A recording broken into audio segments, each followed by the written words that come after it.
was always angry. I mean, not least because of the kind of awful upbringing that he'd gone through. And it didn't take very much to provoke him.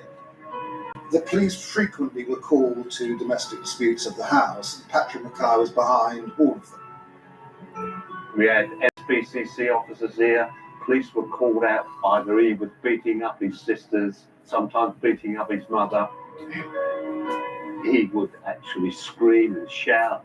The neighbours would get alarmed. They would call the police. Sometimes mother called the police because she couldn't handle it.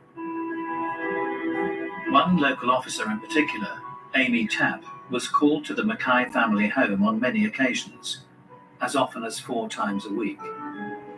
He was just like a caged animal. He was emotionally sort of very disturbed and at the time very mental.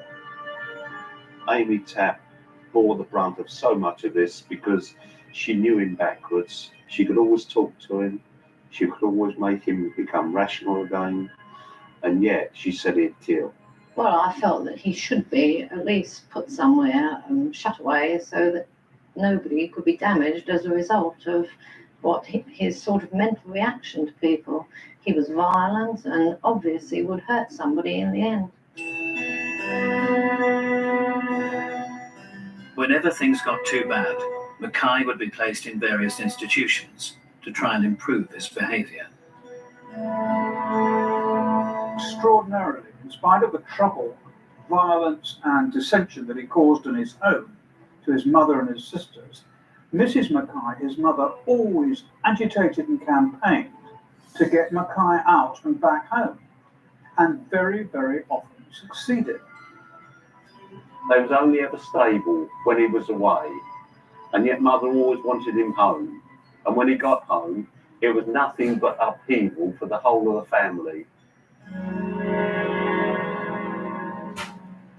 Between the ages of 12 and 22, Patrick Mackay would be in and out of various special schools, juvenile remand centres, psychiatric units and prisons on no less than 18 occasions. He was in and out of mental hospitals, but nobody seemed to appreciate the seriousness of his personality disorder to actually do something about it. Every time he was put away, he was troubled. He would get out on the roof of the Stonehouse Mental Hospital, rip the slates off. He went into Courtleys, which was an approved school, remand home. They beat him and locked him in cupboards. He had a very bad life himself. He would have resented being there. He would have hated being there, and he would have been treated very badly when he was there. And this isn't the way that a young boy can be corrected. You know, you're only going to make them worse like that. You know? Those who evaluated Mackay early on called him a psychopath, and I think that's probably obviously correct. He had no interpersonal bonding or attachment to anybody. But it's more than that, because he was just so strikingly antisocial.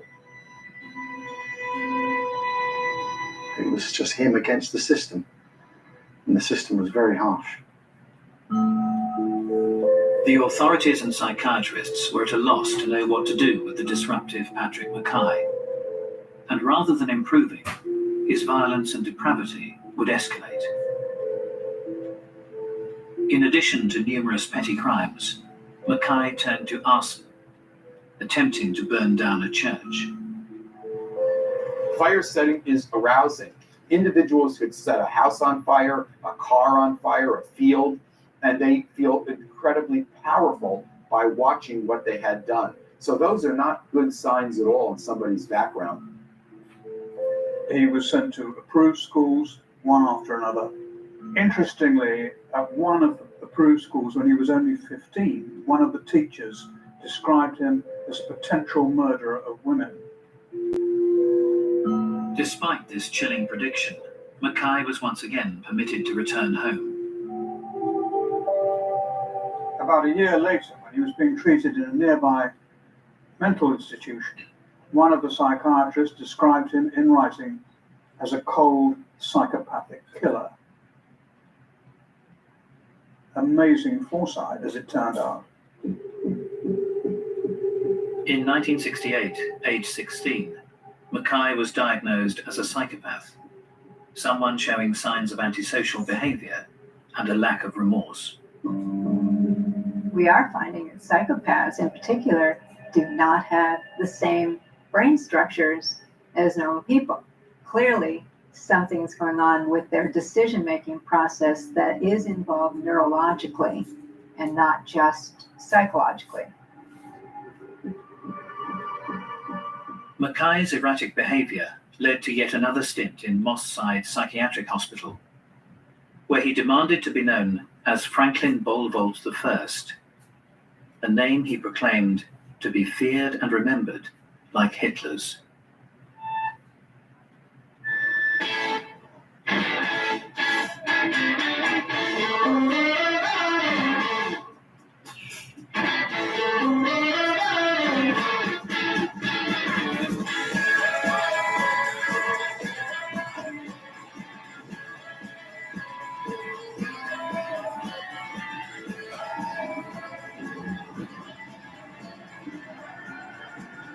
For whatever you do, General Tire delivers.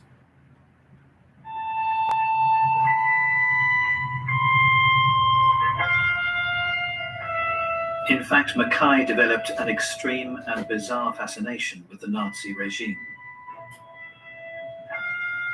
Mackay became interested in Nazis and Nazi atrocities because this interested him. He was interested in committing atrocities. This is what Mackay's psychology was. He wanted to hurt people in any way he could. And so reading about or seeing others like the Nazis and what they did to other people was immediately interesting to him.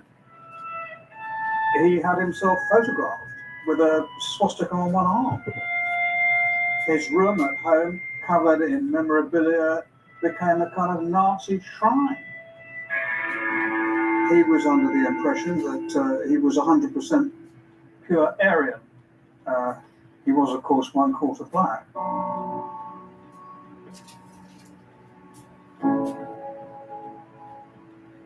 With such a checkered past and erratic, violent behavior, it was no surprise Mackay's name was top of the list when Ken Tappenden was investigating the horrific murder of Catholic priest Father Anthony Crean. Good morning, y'all. Just staying up all night watching But scary with movies. Mackay now in custody, And I just want to see the who's true up. So I've depths been here of about his 7 minutes, depravity 24 were about seconds, to be and exposed. just getting out the When we shower. had him in So custody, I'm not going to naturally stay on too much fingerprints longer, are guys. I taken, think I probably need to take a nap and come and back those at 8 fingerprints o'clock this turned morning and get out some good to breakfast. be from the murder But anyway, of one Al person in the Price. building.